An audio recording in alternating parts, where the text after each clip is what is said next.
এই বাংলাদেশি বোকা চোদারা গুদমারা বহুত বালছাল বকছিস এসে সোশ্যাল মিডিয়ায়। না তো বাড়া জীবনে কিছু করতে পেরেছিস আর না জীবনে কিছু পারবি, তাহলে সোশ্যাল মিডিয়ায় এসে তো হাগাহাগির কি দরকার আছে তোদের বাড়াটা? যদি চাস তোরা সেভেন সিস্টার দখল করতে তাহলে এক কাজ কর, সেভেন সিস্টার কেন পশ্চিমবঙ্গের লোককে যদি মুতে দেয় না বোকাচ্ছোদা তোদের বাংলাদেশে, গুদমারাটা পুরো একদম সমুদ্রই হয়, সমুদ্র। সমুদ্র চিনিস তো? তোরা তো ওরা অশিক্ষিতর বাচ্চা, গন্ডাচ্ছোদার বাংলা। তোরা সেই গাধার জাত যাদের মাথায় কোনো বুদ্ধি নেই, ঠিক আছে না? আর সোশ্যাল মিডিয়ায় কি হলো, আমরা বাইল ছেড়ে নেবো, সে করে নেবো, গুদমানির বেটারা, সরে বাচ্চারা, পুরো পাগলা চোদা বাংলাদেশিরা একদম। আর একটা কথা বল, তোদের কোনো বাপের ঠিকানা আছে বোকাচোদা?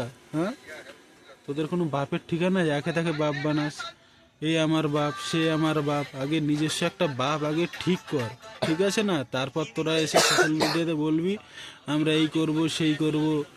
আর একটা কথা, বাংলাদেশি তোরা যেখানেই যাস, ঠিক ওই ভিখারি স্থান আর এখন তো তোদের কি বলে বাংলাদেশি, বাংলাদেশি আর ভিখারি স্থান এখন একজোট বেঁধে কি করছিস যে আমরা ভারতের সাথে যুদ্ধ করব, এ করব। লাউড়া, তুই আমার বালের সাথে যুদ্ধ করবি খানকির ছেলেরা?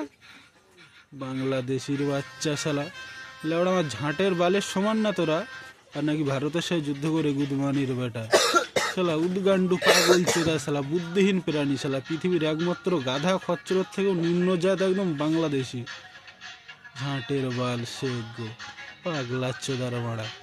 আবার কি তাদের মধ্যে আবার একটা এসছে, এর নামটা কি, এর বোকাচোদা স্টুডেন্ট আছে, বোকাচোদা বহুত বালছাল বকে।